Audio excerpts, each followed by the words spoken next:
Episode 5 adapts the ever so famous Omi Festival arc, specifically the Keiki Cafe Scumbros saga, aka Chapter 24.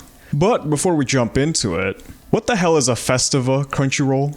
This is a paid service, by the way. Come on now, what are we doing here? Anyway, episode 5's first change comes in the form of more shots of the various events around the Omi Festival, so that it gives the audience an expanded scope of the happenings, rather than in the manga where the Keiki Cafe is the sole focus of the episode.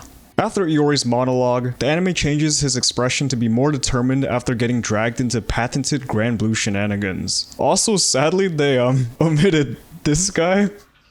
The first reference in the episode is that the photo Aina shows is the one taken from the mixer in episode 5 of season 1. Everything's the same for a while until Chisa reminds Iori that he dressed up as Azusa during the Izu Spring Festiva, as the anime no longer uses this panel and instead opts in to use a brand new shot that wasn't actually from episode 4 of season 1. The anime also now animates Kohei's transformation into maid form by using his Kaya banner, as opposed to just a panel change. But sadly in turn, Kohei gets nerfed here and is no longer carrying what seems to be 8 teacups at once anymore. Not a change, but I love these panels from the manga, and I'm super glad it's animated the way it is here, specifically Azusa's face. And after she flips Iori's skirt, Chisa makes this remark,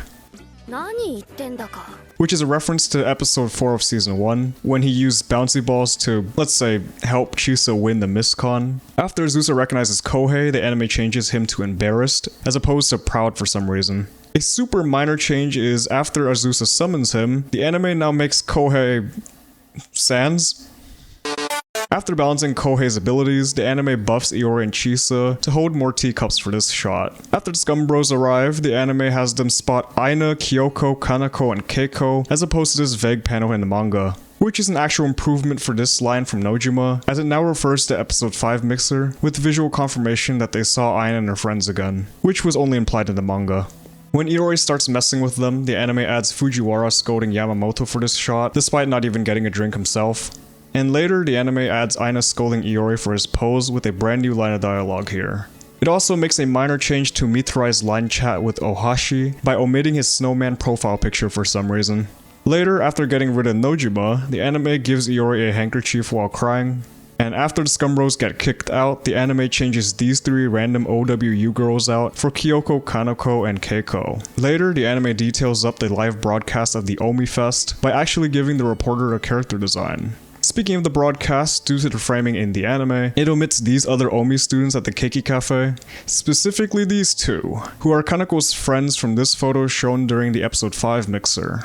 How did I remember this, you may ask? It's because I rewatched season 1 16 times. Why yes, I am very normal about Grand Blue. How did you know? The anime also does something kinda weird afterwards. It has an episode preview that features a naked Iori narrating, and it adapts the beginning of chapter 25. I say it's weird because there's a standard episode preview following this one, which makes me think that the chapter 25 shots might not be in the next episode. I don't know, we'll find out next week. And finally, the anime omits the final page of chapter 24, that features when Aina was helping Chisa with her Keiki makeup.